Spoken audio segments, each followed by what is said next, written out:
With 9 days to go for the first phase of Lok Sabha polls, Congress Party will release its 2019 election manifesto today. The manifesto will be released by the Congress President Rahul Gandhi in the presence of top party leaders, including UPA Chairperson Sonia Gandhi and former Prime Minister Manmohan Singh. On this occasion, the Congress will also release the party's campaign song. The manifesto will be released after 3 months-long deliberation of the manifesto panel headed by top party leader P. Chidambaram. Sources have told India Today that likely focus of the manifesto will be special development program and scheme under SC/ST sub-plan. The party is likely to focus on women empowerment and entrepreneurship schemes. The Congress Party may also promise re-establishment of planning commission and filling of vacant government job posts in its manifesto.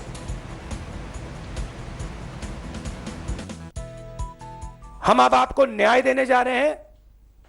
Number याद रखिए, 20% सबसे गरीब परिवारों को 72,000 रुपए साल का। भाई और बहनों, 15 लाख रुपए हम नहीं दे पाए, मगर हम झूठ कभी नहीं बोलेंगे आपसे। हम सच्चाई बोलेंगे। 3.5 लाख रुपए हर परिवार के बैंक अकाउंट में 5 साल के अंदर कांग्रेस पार्टी गारंटी करके कह रही है। हमने आपको मनरेगा कमिट करके दिया था, हमने करके दिखा दिया। अब हम आपको न्याय कमिट कर रहे हैं। हम गरीबी को हिंदुस्तान से मिटा देंगे। पहली बात, उन्होंने आपसे यह नहीं बताया वो चौकीदार किसके हैं। किसान के घर में चौकीदार होता है? आपने किसान के घर में चौकीदार देखा कभी? किसी बेरोजगार व्यक्ति के घर में आपने चौकीदार देखा? बेरोजगार युवा के घर में चौकीदार देखा? Listen to what Congress General Secretary for Eastern UP Priyanka Gandhi had said on minimum income scheme earlier. यह ऐलान किया है कि किसी भी गरीब परिवार को 72,000 रुपए से कम पैसे नहीं मिलने चाहिए एक साल में। इसका मतलब सुन लीजिए, इसका मतलब समझ लीजिए। इसका मतलब है कि अगर एक परिवार का वेतन मान लो 4,000 रुपए है, तो उसको 6,000 रुपए तक बनाने का काम सरकार का काम है। मतलब उस परिवार का वेतन 6,000 तक करने का काम सरकार करेगी, वो भरपाई सरकार करेगी, ताकि हर साल कम से कम 72,000 रुपए हर एक परिवार को। Going across to my colleague Milan Sharma now. Milan, very good morning. Now, in all likelihood, after that Nyay push, Congress's manifesto will have a major chunk which will be concentrated on job opportunities. Well, yes, a very good morning to you as well. And it's going to be a big day for the Congress Party with its manifesto launch. And as you mentioned, a big push is going to be given to job creation, and unemployment has been a central focal campaign of the Congress Party. In fact, sources have told us that a lot of consultation meetings have taken place for the last 3 months on how the manifesto has to be shaped.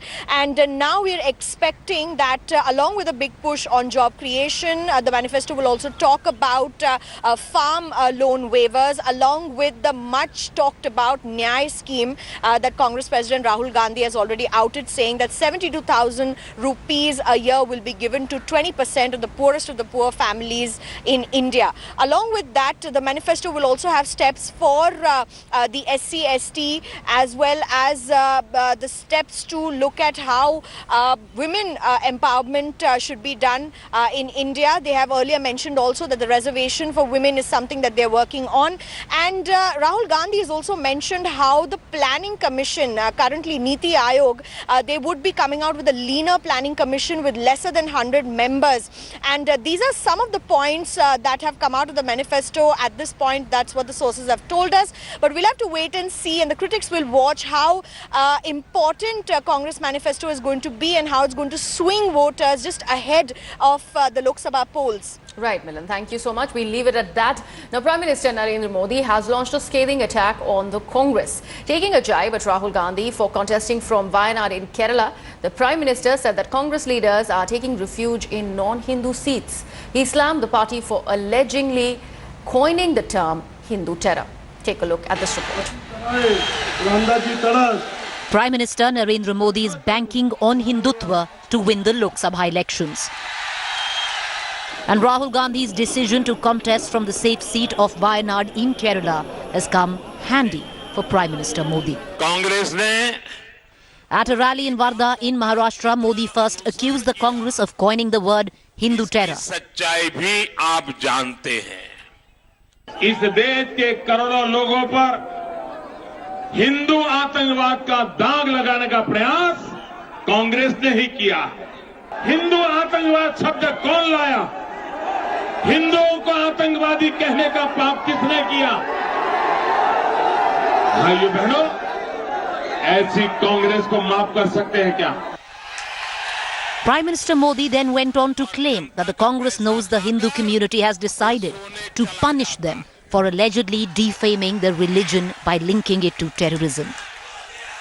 अब कांग्रेस भी समझ रही है कि देश ने उसे सजा देने का मन बना लिया और इसके लिए नेता अब मैदान छोड़ करके भागने लगे हैं.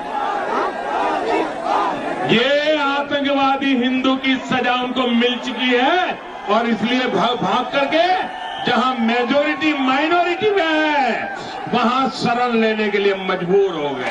Top BJP leaders also echoed Modi's views. Hindu terrorism जैसी कोई चीज होती ही नहीं है. हिंदू आतंकवादी हो ही नहीं सकता.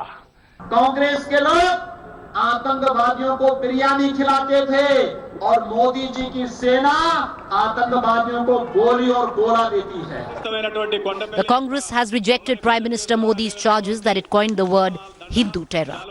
कांग्रेस पार्टी का सदा यह मानना रहा है कि आतंकवाद का ना कोई धर्म है, आतंकवाद आतंकवाद है और आतंकवाद से निपटकर उसको नस्ते नाबूद करना हर सरकार की जिम्मेदारी है. प्रधानमंत्री श्री नरेंद्र मोदी जी, आपको पूरे देश से माफी मांगनी चाहिए और चुनाव आयोग को संज्ञान लेकर प्रधानमंत्री के खिलाफ निर्णायक कार्रवाई करनी चाहिए. While Congress is calling Rahul's decision to contest from Wayanad as reaching out to South India, the BJP is certain to describe it as pandering to the Muslim community.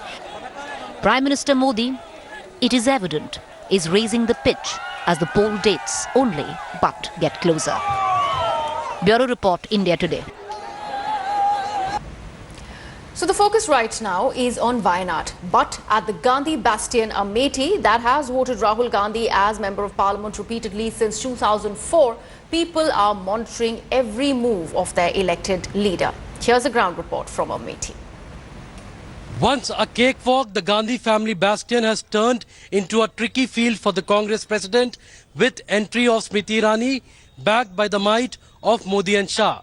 His victory margin took a nosedive in 2014, and sensing a tougher battle this time, the think tank of the Congress party has decided to go for a plan B in order to avoid any embarrassment for Rahul Gandhi. भाग गए, डरा था यहाँ कि स्मृति ईरानी हरा दी हैं और कहा तब क्यों प्रतिशत कम हो गया था उनका जीतने का, अब की और कम हो जाएगी और उसी से डर के मारे चले जा रहे हैं, कहीं डर हार न जाए हम. कप्तान ही हार जाएगा तो क्या होगा. The Congress party office at Amethi wears a desolate look on this spring afternoon. Workers are still trying to figure out how to react to the party high command's decision to field party president from another seat at Wayanad, Kerala. Amethi is debating whether this is the right move or a safe move for the Gandhi scion. Rahul Gandhi दरअसल 2 सीटों से लड़ने के लिए तैयार नहीं है. उनको जो है केरल से बुलाया जा रहा है और वो अमेठी से चुनाव लड़ेंगे और यहाँ से भारी बहुमत से जीतेंगे भी. ये कहीं ना कहीं राहुल जी के आत्मविश्वास की कमी है कि अमेठी के ऊपर कम भरोसा कर रहे हैं, इसलिए 2 जगह से चुनाव लड़ रहे हैं. Roughly 40 kilometers from the city of Amethi is the village that Member of Parliament Rahul Gandhi adopted. In October 2014, Jagdishpur, with a population of approximately 6,000 people, had been declared an ideal village. Yet the children of Jagdishpur travel 2 to 3 kilometers every day to attend school. After they finish middle school, that ends with class 8. The young of Jagdishpur say they had hoped for better. Bank नहीं है यहाँ, ATM भी नहीं है। यहाँ पे बहुत सारी समस्याएं हैं, जैसे हमारे क्षेत्र में रोड की प्रॉब्लम है, वो कच्ची रोडें हैं। अगर कोई बीमार होता है और एम्बुलेंस के लिए फ़ोन किया जाता है तो वो गाड़ी आती है तो 2 किलोमीटर 1 किलोमीटर दूर ही खड़ी होती है, तो हम लोगों को मरीजों को लेके गोदी में लेके या किसी और माध्यम से ले जाके वहाँ पे बिठाना पड़ता है। Villagers disillusioned by what the Gandhis could deliver to them seem to be tilting their support towards the BJP. In October 2014, it had been Smriti Irani who had lost to Rahul Gandhi, yet her continued engagement with the people since then may now pay dividends. देखिए, हारी हुई प्रत्याशी की थी और बहुत काम ऐसे की जो है कि हारी हुई प्रत्याशी को नहीं करना चाहिए। बहुत सारे काम ऐसे यहाँ किया गया है। 200 बेड का अस्पताल, उसके बाद कहते हैं ढेर सारे ऐसे काम हैं। While on paper, Jagdishpur in Amethi Lok Sabha constituency is considered a model village, on ground, the villagers are singing a different tune.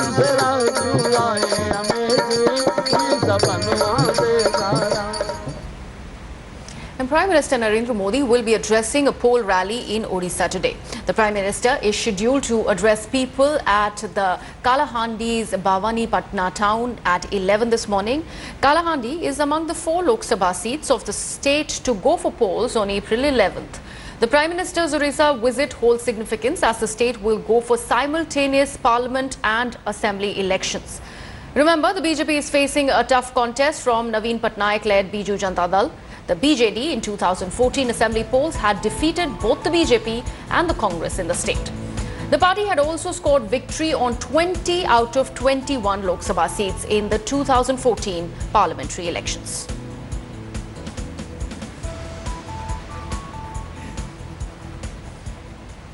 And it's a campaign blitzkrieg for the Prime Minister. So after the Odisha event, the Prime Minister will visit Bihar to address multiple election rallies in the state. The Prime Minister's first rally would be held at Jamui in the afternoon. He will then address another poll rally at Gaya in the evening. Both Jamui and Gaya constituencies will vote on April 11th during the first phase of the Lok Sabha elections. Both these seats are being contested by BJP allies LJP and JDU. Remember, BJP-led NDA is facing opposition Congress and RJD's Mahagathbandhan in the state. Meanwhile, Maoists have called for a bandh in Magadh division against Prime Minister Narendra Modi's visit.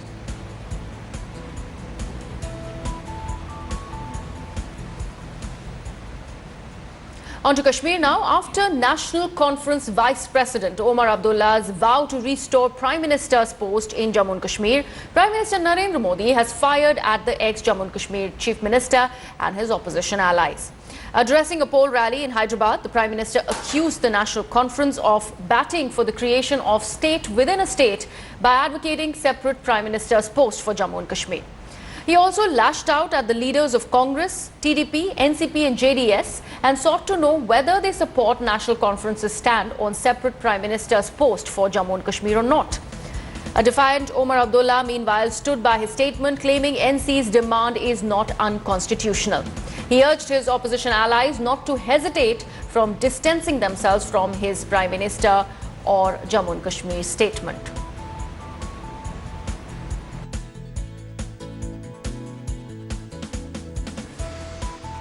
Farooq Abdullah साहब, उनके बेटे उमर अब्दुल्ला साहब की पीढ़ी private company, इस national conference ने बयान दिया है कि कश्मीर में अलग प्रधानमंत्री होना चाहिए।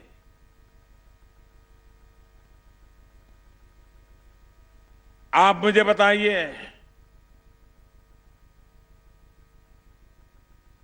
कांग्रेस के साथी पार्टी की ये मांग आपको मंजूर है? हिंदुस्तान में किसी को भी मंजूर है? उन्होंने कहा है कश्मीर का अलग प्रधानमंत्री होगा। मैं इन महागठबंधन के सभी साथियों को पूछना चाहता हूं, बंगाल की दीदी, बहुत चिल्लाती हैं आप, जरा जवाब दीजिए। ये नेशनल कॉन्फ्रेंस आपके साथी है। क्या ये नेशनल कॉन्फ्रेंस की दूसरे प्रधानमंत्री की मांग, इससे आप सहमत है कि नहीं है? देश की जनता को जवाब दीजिए। And let's now listen into what Omar Abdullah had said on Jammu and Kashmir's special status. Jammu Kashmir बाकी रियासतों की तरह नहीं है। बेशक बाकी रियासत बिना शर्त करके हिंदुस्तान में मिल गए। बेशक हमने शर्तें रखी, हम मुफ्त में नहीं आए। हमने अपनी पहचान को बनाए रखने के लिए आईन में कुछ चीजें दर्ज कराई। हमने कहा हमारी पहचान अपनी होगी, हमारा आईन अपना होगा, हमारा झंडा अपना होगा। हमने उस वक्त अपना सदर रियासत और वजीर आजम भी रखा था जो इन्होंने काटा। इंशाल्लाह उसको भी हम वापस ले आएंगे। And let's now listen into what PDP chief Mehbooba Mufti's remarks were on Jammu and Kashmir's special status. अगर इलेक्शन लड़ेंगे तो किस कानून के तहत हम हिंदुस्तान का इलेक्शन लड़ेंगे? क्योंकि हिंदुस्तान का आईन हमारे जम्मू कश्मीर में अप्लाई होता है 370 के जरिए, और अगर आप उसी पुल को तोड़ेंगे तो फिर ये जो महबूबा मुफ्ती जम्मू कश्मीर के आईन की कसम खाती है, हिंदुस्तान के आईन की कसम खाती है, फिर हलफ उठा दी तो हम हलफ कैसे उठाएंगे? फिर तो आपको दोबारा जम्मू कश्मीर का रिश्ता और हिंदुस्तान का रिश्ता बनाना पड़ेगा। भाई किन बुनियादों पे बनेगा, किन शर्तों पे बनेगा? फिर तो नई शर्तें होंगी, फिर तो नई नेगोशिएशन होगी। कि अगर आज आपने हमें हिंदुस्तान के आईन के अंदर कोई पोजीशन दी है, अगर आप उस पोजीशन को आज खत्म करते हैं तो हमें दोबारा सोचना पड़ेगा। After a series of denials, Pakistan has now admitted to its use of F-16 jets during the February 27th India-Pakistan aerial dogfight. Pakistan Army's media wing, ISPR, in a statement admitted that F-16 was airborne during the aerial clash. He said that it is immaterial whether Pakistan used F-16 against India or not, but Pakistan retains the right to use any aircraft in its self-defense. Pakistan's admission comes in the wake of the mounting pressure after an India Today expose. India Today's open source intelligence team had tracked down F-16 pilot Wing Commander Nauman Ali Khan. Khan was praised by Pakistan Foreign Minister in Pakistan's National Assembly. Remember, after February 27 Balakot raids, Pakistan has been consistently lying over downing of jets and bombing of terror facility. Thanks for watching the video. For more such news and updates, please like, share and subscribe to India Today. Also check out our other great videos from our channel. We know you would love to.